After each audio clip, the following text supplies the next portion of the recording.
Doing well. You start talking about now that you're at this stage of the all-season program, just what your thrust is in these OTAs leading up to the mini camp next month. Our thrust, I think, first off, I think this is really the first opportunity. We've really had to have a full off-season, full off-season and building it leading up to the off-season program. I think, first off, you have a season. Regardless of your level of success, and there's always things you need to focus on. We're through the player acquisition challenge. It continues, but we're at a 90-man, and so I think clearly our opportunity to build off of what we had last year. Did you feel like, because you don't really get to carry everything over year to year. I think that's something you have to be in tune with. So the opportunity to build off of what we feel like we've established last year, you can really see it showing up, particularly early in the off-season program. I think the understanding of the players and coaches being on the same page, whether we're talking about the connection in the locker room, the brotherhood in the locker room to, the connection with the coaches, creating our space for development. I think we've done a tremendous job there. The participation that we've had is exactly what you're looking for. And, I think back to my prior experience, it was really the third year under different circumstances till you really get it the way you want it. We've been, close to, we're 95%. Attendance, throughout the whole off-season program. We've been 100%, obviously, since we started Phase 3. So you did see all those things lead up to it, and really the thrust, get to your question, is we got to get these OTAs practiced the right way, just because it gives you a chance to, because I've always felt the off-season program, two things happen. One, it gives you a chance to have a really strong training camp because you have to eliminate the learning curve. It has to be eliminated, and you have to close that gap between your veterans and your rookies because everybody goes through it each year, and we're really off to a really good start. I really commend our rookie class and our coaching staff. You can see from the time of the draft, and the free agents are including that 2-week window between the start of the rookie mini camp and now the players. This is a very mature rookie class as far as their understanding, the way they've, this is a feedback from the veterans. They really appreciate the way they've come into the locker room. Listen, learn, ask the right questions, and so forth. So we haven't won any games. We haven't accomplished everything that we would like, but this is we're off to a really, really good start, and that's kind of the state of where we are.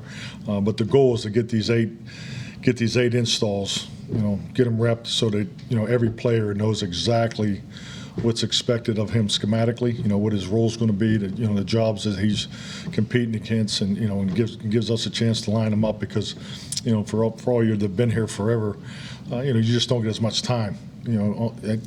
Work your team in a, real competitive environment as you did in the past. Now that may not bother the young people, but it gives me a little angst because you're used to a certain standard of developing your players. So, but I really like the off season that we've put together to date. Before we get on to football, can you touch on your Valdez? I know you got young kids. Yeah, definitely. I mean, heavy heart. Obviously, I'm sure like everybody, and this is something we're dealing with. State of Texas, and just this week in general is just. It's mind-boggling. I don't like talking about these things because it's hard enough to think about as a parent. We've been talking about it a lot today, so this is obviously a topic for all of us, here. So, yeah, we got to be better. Responsibilities we have as a community, as parents. It's just. It's just to see this go on in today's world. I find it troubling. There has to be a better way. We know there's a better way, and we need to do the things to make it better.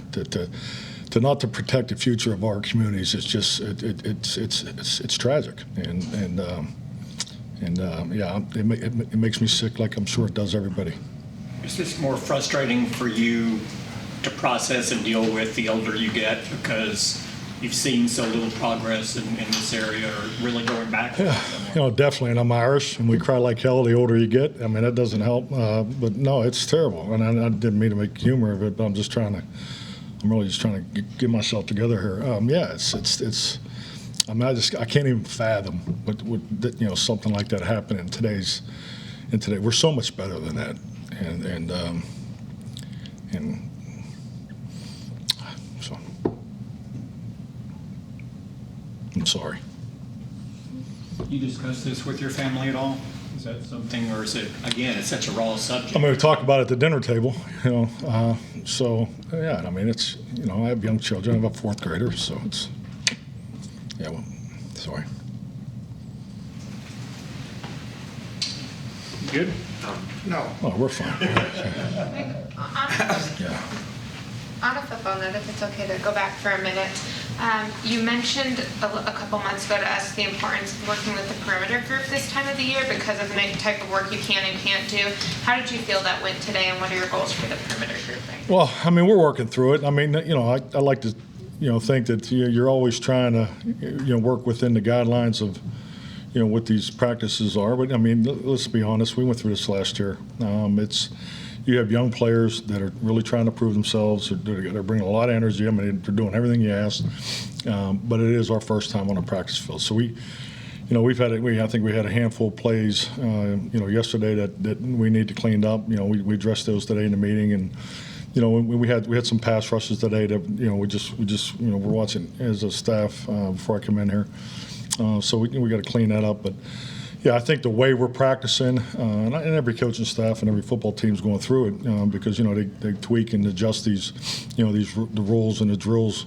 But I really do like the work. We've adjusted. I don't know if you even noticed this. I mean, we came right out of the gate, and so because of the way you have to practice in camp and ramp up. So we're really heavy perimeter emphasis, doing the things that trying to stay away from the hardball type plays that create more collisions, and we're going to have to do that when we get to Oxnard too. So we're trying to emulate that now, so the players know what to expect. So and this is just the way I've always done it as an offensive coordinator. I've always liked to marry the off-season program practice opportunities to the training camp. Now it's gotten harder with the rules, but I think it really helps it when I talked about decreasing the curve between the older players and the younger players. Because I just think it's like anything. If they can get through once and the drills are similar, they get to play a little faster. So you got to ramp up to put your pads on. So the perimeter work is good. We're doing the best we can, but when we get into really next week, install 3 through 8.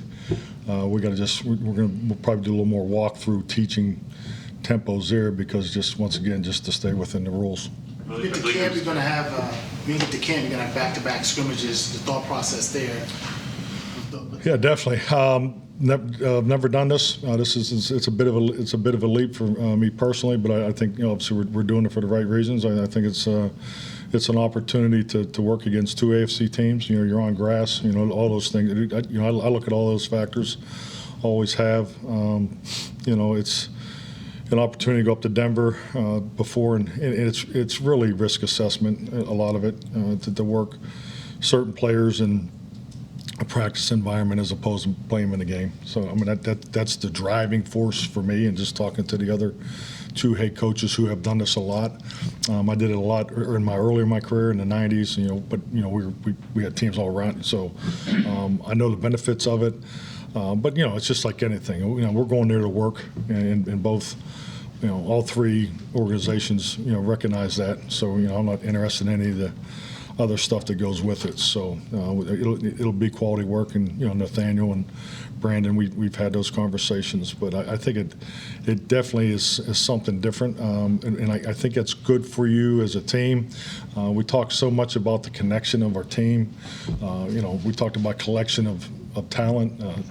I think talent's a dirty word. I think every team has talent. Some have more than others, but it's going to take a lot more talent to win the championship. So I think these opportunities that you have a little bit of the unknown, a little more travel, maybe a train ride to down to Irvine, those types of things. I think there's value in all that. But most importantly, I think it gives us a chance to, for our ones, to really practice against each other and just lower the risk of playing in the games. On that note of ones, is that, like, if you're scrimmaging against the teams you're playing in preseason games, is the difference in value just that you're not necessarily going to have every player out there on the preseason game field? Well, I mean, it's just like anything, when something's taken away from you, you have to find a more efficient way to utilize the time that you do have. And what I'm talking about, we still have a 90-man roster, but for example, you're able to go 16 padded practices in training camp, and there's not a chance in hell that you can get 16 in without running your team in the dirt. So you're going to probably come in somewhere around 11 and 12 or 13 if you're practicing them, in my opinion, the right way of make sure you have the rest and recovery in there. So 12 practices. I mean, just to give you a comparable, I mean, in the old days you get 12 padded practices done in the first week. So now you're going to the whole training camp is 12 padded practice. So I mean that's probably the negative of being in the league a long time, because you have a vision of how you want your team to practice. You have a vision how you want the team to play, and more importantly, you have a vision how you want that team to come out of training camp to start the season. So, and I'm not here trying to get 38 padded practices in training camp. That's not the point. But I do recognize that, I'm trying to maximize the time to get that done. So the ability to have high quality work in a practice environment, and to be honest with you, once you get past that second week in training camp, and I think any former player or former coach would echo this, I mean, you've already gone through your installs. The guys have been competing against each other for 2 weeks. It's a good changeup. I thought that the Rams practice last year, like, I liked the practice. That I didn't really like the timing of it. Just with the Hall of Fame game and all that. But it's I can see why others do it. So we're going to give it a shot. That's a long answer, but I think really the key, I think it does give you a good opportunity to risk assess and play your younger guys more in the preseason games. You got 3 preseason games too. I believe it was in the situational period today where you had a left tackle that jumped a false start, and then he was immediately replaced with somebody else. Is that fair to say that's part of your team's emphasis on eliminating those pre-snap penalties? To be honest with you, that's really the way I've always done it. Anytime there was a pre-snap penalty for ever how many years, there's certain things, and not to blame everything on the pandemic. Just like when we got here in the pandemic, we didn't have the time to really have an off season. Like the first time we lined up was training camp, and I mean we had so many other challenges. So I really didn't institute that right away. But that's just something that the way I've always done it, and I understand why you're asking the question because of our penalty ranking last year. But yeah, it's definitely something that once again reinforced. I mean, pre-snap penalties, you definitely don't want them. I can stand up there at an appropriate time to talk about it. There's no excuse for it, but that was his second practice listening to a cadence. There's a lot of anticipation. So in going off of what I already talked about, we're going no huddle day one now. We're doing we did 2 minute in our first practice. So we're putting a lot more on these guys early. I think that'll benefit us down the road. So but yeah, that's a common practice if you've ever been to one of my practices in the past. Mike, when you have a guy like Marquise Bell, who's an undrafted free agent, and he's trying to make a name for himself, he makes an interception, returns it for who knows if he scores in a real situation there or not. But well, I think he was out of bounds there. What do you call it? It still was a moment. It looked right? good. It was a great moment for you guys. Yeah. Our angle is in. That's a moment for him too.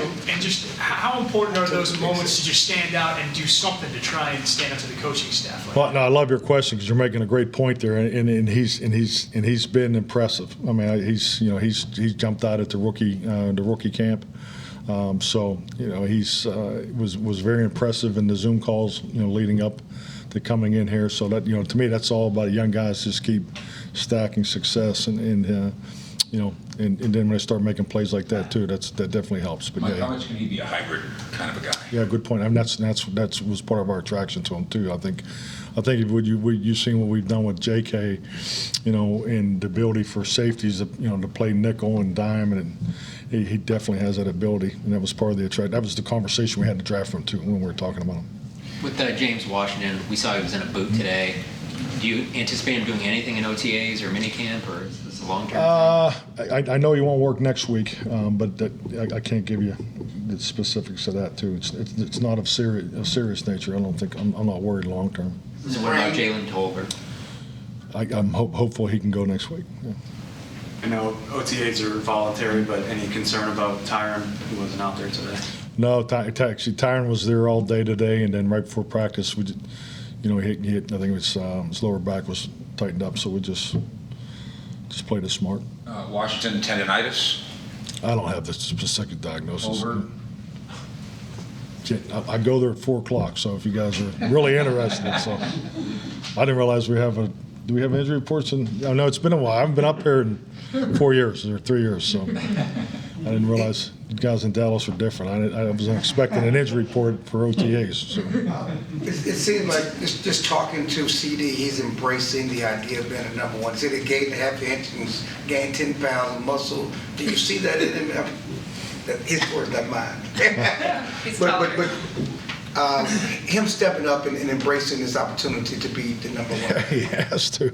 I mean, of course, yeah. I mean, he's. No, he looks great, but yeah, this is a great opportunity for him personally, and and I think just the way we've established with the offense, particularly the passing game, the ability for those guys to play different positions, to create matchups and make it harder on the defense to double you and those types of things, and my point is him playing in the slot a lot last year and now playing the flanker position, so yes, and we understand, what was his rise, and in year 3 that he's going to get a lot more attention from the defense. But he's doing all the little things that are needed to get him ready to be the number one guy. He said it was. I'm sorry. Go ahead, Jordan.